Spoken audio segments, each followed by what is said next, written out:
Bonjour. Depuis sa déconvenue des élections européennes, 8,5% des voix en France et 7,7% seulement en Limousin, le MoDem cherche à renouer avec la dynamique de l'élection présidentielle et le parti de François Bayrou a donc décidé d'être présent dans les 22 régions françaises au premier tour des élections régionales. Premier tour qui aura lieu, comme vous le savez, le 14 mars prochain. Alors, comment sera composée la liste ici en Limousin? Quelles seront ses propositions pour la région et quelle sera sa stratégie pour d'éventuelles alliances de second tour? Voilà quelques-unes des questions que nous allons poser à nos trois invités. Jean-Jacques Bellaizy, qui est conseiller régional sortant et qui représente le MoDem de Haute-Vienne. Philippe Lescure, qui est lui maire adjoint de Brive-la-Gaillarde et qui représente naturellement le MoDem corrézien. Et puis Nathalie Pagani, qui représente le MoDem de Creuse et qui est un peu une nouvelle venue dans le paysage. Pourquoi, Madame Pagani, est-ce que vous avez décidé de franchir le pas et de vous engager clairement, cette fois-ci, sous les couleurs du MoDem?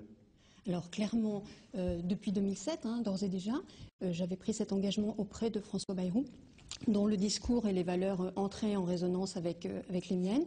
J'ai accompagné d'ailleurs à ce moment-là, au moment des législatives, ensuite Camille de Froment sur sa campagne, où j'ai apporté un soutien actif dans la campagne des législatives de 2007.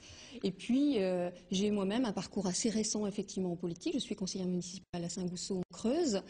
J'ai un intérêt pour la politique depuis mon plus jeune âge, on va dire, depuis que j'ai l'âge de penser un peu, de réfléchir. D'accord. Voilà. Et c'est un engagement sur la durée, parce qu'il y a eu pas mal de turnover au MoDem en Creuse. Il y avait Alain Gribet, après il y a eu Camille de Froment, maintenant c'est vous. Bon, vous allez... Alors, Alain Gribet, pour des raisons personnelles, a mis un terme à sa carrière politique. Quant à Camille de Froment, c'est pas une révélation que de dire qu'elle a eu un bébé et que, de fait, elle a un peu moins de temps. On ne peut pas faire de la politique quand on a un bébé. En tout cas, c'est plus difficile de s'investir dans ces conditions, tout simplement. Alors, pour faire une liste, évidemment, il faut avoir deux choses. Il faut avoir des candidats et puis il faut avoir un petit peu d'argent. Est-ce que vous avez les uns et l'autre, Jean-Jacques Bellaizy? Est-ce qu'il y aura sur une liste au régional en Limousin? Écoutez, Monsieur Théodore, il n'y a pas de problème à la fois ni pour faire une liste, ni pour faire une campagne pour le MoDem en Limousin. Je crois que depuis 2004, nous sommes sur un chemin absolument sûr sur ce plan-là. Nous avons montré notre capacité à être autonome, à avoir un projet autonome et à porter un projet constructif et porteur pour la région. Donc nous serons évidemment dans ce débat des régionales qui pour nous est extrêmement important. J'ai vu que le MoDem nationalement a décidé de n'apporter son soutien qu'aux listes, son soutien financier, qu'aux listes qui seront sûres de faire plus de 5%. Vous avez entendu parler de ça ou pas? Non, il n'y a pas de règle là-dessus. Je crois que il y a un système électoral en France qui permet de financer, d'accéder au financement public, effectivement, si on fait plus de 5%. Je crois que le MoDem, aujourd'hui en France, n'a pas de question à se poser sur la barre des 5%, parce que votre présentation était un peu erronée tout à l'heure. C'est vrai qu'il y a eu une baisse sensible en France de l'audience pour les européennes, surtout par rapport à ce qui était attendu. En Limousin, nous avons progressé par rapport aux européennes du mandat d'avant. Donc nous sommes toujours sur une dynamique de progression et nous espérons bien franchir la barre au moins des 10% sur cette élection régionale. D'accord, on va en reparler. Alors il y aura donc une liste du MoDem pour les régionales. Est-ce qu'on a le plaisir d'avoir sur ce plateau les trois têtes de liste? Jean-Jacques Bellaizy en Haute-Vienne, Nathalie Pagani en Creuse et Philippe Lescure en Corrèze.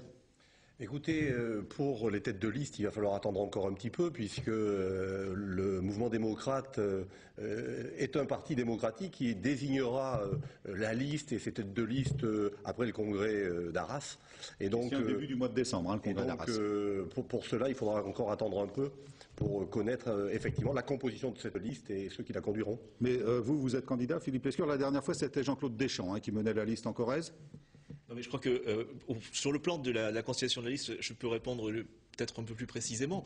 Il y a aujourd'hui en Limousin une équipe qui est candidate à la candidature avec en tête de liste. Je suis candidat à être tête de liste régionale et pour le département de la Corrèze, c'est Jean-Claude Deschamps qui a été désigné par un comité d'union régionale et Nathalie Pagani qui mènera la liste en Creuse dans cette configuration-là. Évidemment, Philippe Lescure, j'espère, sera sur la liste, bien entendu. Donc en numéro 3, puisqu'il faut Chabada, ça sera une femme. Et la constitution de la liste va se faire d'ici à la date fatidique qui est imposée pour la constitution de la liste. Nous n'avons pas encore avancé là-dessus. Il y aura un vote des militants déjà sur le principe de l'équipe des têtes de liste. D'accord. Alors on avait vu aux européennes, dans certaines circonscriptions, on avait vu apparaître sur les listes du MoDem des personnalités de la société civile. Il y avait Jean-François Kahn, il y avait Robert Rochefort. Est-ce que on va assister à la même chose pour les élections régionales? Est-ce que vous êtes à la recherche de personnalités issues de la société civile ici en Limousin ou pas? Écoutez, je crois que pour la constitution de cette liste, il faut qu'il y ait des participants de divers horizons et nous sommes ouverts à des gens qui viendraient nous retrouver sur l'idée de notre projet, effectivement, qui vient de la société civile. Pas encore de nom. Pas encore de nom, mais j'ajouterais que notre mouvement s'est inscrit depuis quelques années dans cette direction. Moi-même, je ne suis qu'un jeune entré en politique, puisque ça fait moins de 2 ans, et que je me considère avant tout comme issu de la société civile. Donc, je ne crois pas qu'il y ait là-dessus de difficulté à ce que notre mouvement, il a vocation à s'ouvrir. Voilà, c'est d'ailleurs à votre fonction de président de la Fédération française de triathlon que vous devez votre notoriété initiale. Donc, effectivement, on peut considérer que vous êtes issu, comme on dit, de la société civile. C'est un élément. Alors, on va parler évidemment de la stratégie. On rappelle, juste pour fixer des idées, que pour les élections régionales, en dessous de 5%, au premier tour, on est éliminé. Au-dessus de 10%, on peut se maintenir pour le second tour. Et puis entre 5 et 10, eh bien, ma foi, on peut fusionner sa liste avec une autre liste qui a elle aussi dépassé la barre des 5%. Alors, la dernière fois, aux dernières élections régionales en 2004, vous étiez à 8,27%, c'est-à-dire que vous étiez précisément entre 5 et 10. Et vous avez, à cette époque-là, décidé de fusionner avec la liste de l'UMP. Est-ce qu'on peut imaginer un scénario semblable cette fois-ci ? Non, certainement pas. Il y aura d'abord, il faut que le premier tour se tienne et que nous ayons les résultats du premier tour. Notre objectif, bien entendu, c'est de pouvoir être autonome également au deuxième tour et de dépasser les 10%.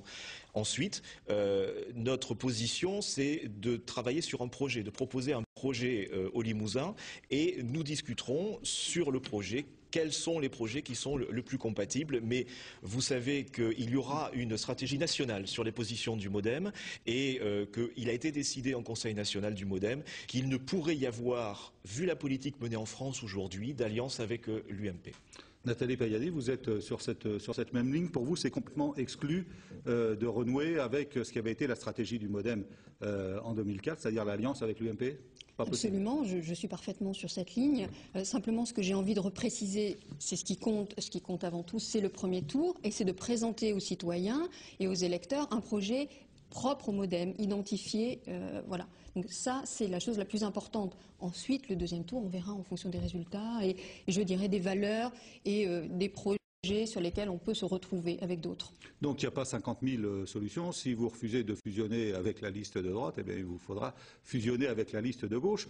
Dans l'hypothèse probable, vous auriez entre 5 et 10%. Donc la stratégie, c'est bien ça, c'est fusion, si c'est possible, avec la liste qui sera menée ici par Jean-Paul Denado. On jouera le deuxième tour après avoir joué le premier tour. Non mais j'ai bien compris, mais bon, il faut quand même savoir, pour les électeurs, il faut savoir quand même... La politique, c'est pas jouer au loto, vous savez. Non mais c'est pas jouer au loto, monsieur Bélézy, je suis d'accord avec vous. Mais voilà. Donc, ce qui est important dans cette élection, c'est de parler de l'avenir du Limousin et des projets pour le Limousin. Nous sommes d'accord. De savoir quelle est la casa qui arrivera la première, si c'est la rouge, la bleue, la jaune. Enfin, je ne pense pas que ce soit la question aujourd'hui qui interroge les Limousins. Certainement, mais enfin, je ne sais pas si vous partagez les uns et les autres mon avis, mais enfin, il est quand même important pour les électeurs de savoir de quoi pourrait être composée la majorité du Conseil régional de demain.